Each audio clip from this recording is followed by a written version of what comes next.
28-11-2012 թվականից պես Group SP-ի անվամբ գրանցված վարձակալության իրավունքի պետական գրանցումը դադարեցվել է 03-10-2024 համատեղ դիմումի համաձայն։ Քանաքեռ-Զեյթուն վարչական շրջանի ղեկավար Արտակ Հովակիմյանի ձեռքին է Դավիթ Անհախտի զբոսայգու կադաստրային փաստաթուղթը։ Համայնքային իշխանության համառու հետևողական ջանքերի շնորհիվ տասնամյակներ շարունակ տարբեր կազմակերպությունների երկարաժամկետ հատկացված այս տարածքը վերադարձվել է համայնքին։ Հիմա ակտիվ շինարարական աշխատանքներ են իրականացվում։ Դրանք նոր չէ, որ մեկնարկել են։ Նախ զբոսայգին տնօրինող կազմակերպության հետ են ձեռք բերել պայմանավորվածություն, որ երկուստեք կիրականացնեն բարեկարգումը, բայց հետագայում տվյալ կազմակերպությունը չի իրականացրել իր պարտավորությունները։ Իրավական ճանապարհով վերջապես համայնքային հողը վերադարձրել են համայնքին։ Մեկ անգամ հանձնված է եղել 50 տարի ժամկետով, հետո նորից ինչ որ ժամանակ հետո ավելացվել է ժամկետը եւ բիզնես ծրագրերի իրեն մեջ ներառել այդ վարձակալությունը։ Բայց ուզում եմ տեղեկացնեմ, որ երկար ժամանակ շատ անխնամ վիճակ է եղել այգում 22 թվականից, երբ որ ես արդեն նշանակվեցի վարչական շրջանի ղեկավար, իմ առաջի քայլերից է եղել մեր շատրվանները վերադարձնել մեր բնակիչներին։ Եվ փորձը ցույց տվեց, որ ի սկզբանե եկանք համաձայնության վարձակալների հետ, որ համատեղ պետք է կատարենք այդ աշխատանքը, սկսենք բարեկարգել այգին։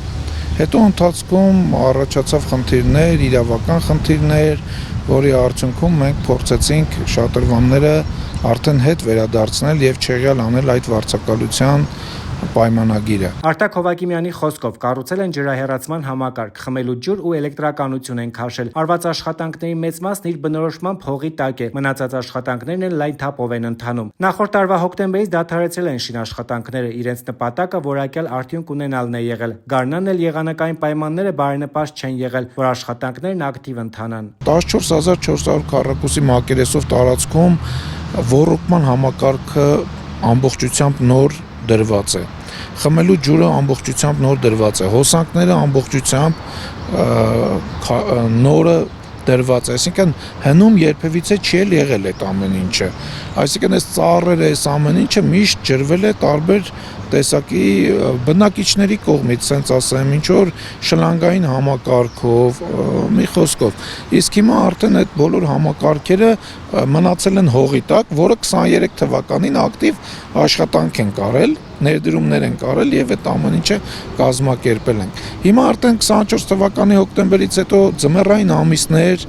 գարունը դուք ինքներդ տեսաք, թե ինչպիսի անձրևային իրավիճակ էր եւ մենք ուզենք չենք էլ կարող ինչ որ շինարարական աշխատանքներ անել։ Նշենք, որ զբոսայգում ընթացող շինաշխատանքների ու տրված ժամկետների վերաբերյալ հայտարարություններին էր անդրադարձել բլոգեր Չախոյանը, հայտարարելով, թե սահմանված ժամկետում աշխատանքները չեն իրականացվել։ Հովակիմյանին հարցրեցինք, ինչու է այդպես։ Տվյալ մարդու մասին մենակ մի բան կարող եմ ասել, եթե փնթի ինֆորմացիան սպորտ լիներ, ինքը միանշանակ օլիմպիական ոսկե մեդալը կձեռք կբերեր։